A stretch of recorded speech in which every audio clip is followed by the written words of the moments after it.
pandemic has caused you to rethink your summer travel plans, you may be wondering how to go about canceling or rescheduling your trip to a later date. Samantha Bowers from Midday Madison has some ways on how to handle booking future flights. There's no doubt air travel has been impacted by the coronavirus. And today we have Seth Kaplan, airline analyst, with us to share his top tips on how to handle flights you may already have booked in the coming months. Seth, thanks for joining us. So with everything being so uncertain right now, what should people do if they want to book flights for the future? What's your advice there? How can people know how far they should book out? So the game has kind of changed. The usual advice when you're just trying to get a good deal on travel in normal times, which these are very clearly not, is that, of course, you don't want to wait until the last minute to book. Everybody knows that. You pay a lot. But at the same time, it's not the earliest bird who gets the cheapest airline ticket, something a lot of people don't realize. It's usually about a month or two before you travel is the sweet spot.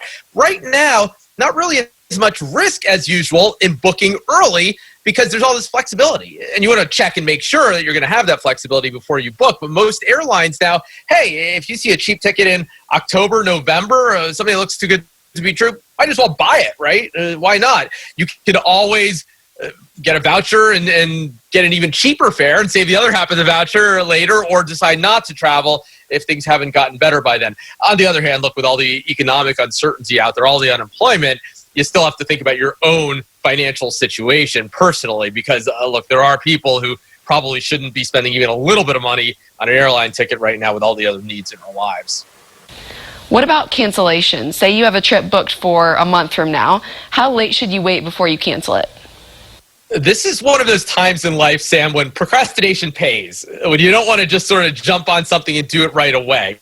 So yeah, if you are holding an airline ticket for a flight 2 months, 1 month, even a week from now, the temptation might be, hey, you know what, let me just get that taken care of. I have so much else to worry about. Let me cancel and get that voucher.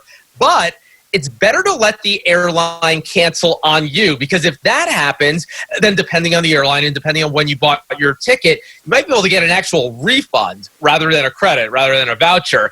And hey, yeah, voucher's nice, but actual money is even better, especially right now with all the uncertainty everybody's facing. On the other hand, don't just forget to cancel, because with some airlines, if you just don't show up for the flight without telling them, you can be out the money. Delta, the busiest airline in Dane County, actually is an exception to that. They've said that if you just don't show up for the flight, they will automatically give you a credit. Not a refund, but a credit. So don't cancel too early. Don't forget to cancel. Just put it on your calendar for maybe a day or two before your flight is scheduled. And if the airline hasn't canceled on you by then that's when it's time to hop on the website or the app and let them know you're not going to show up.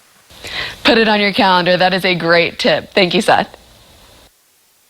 Good advice. Thanks, Sam.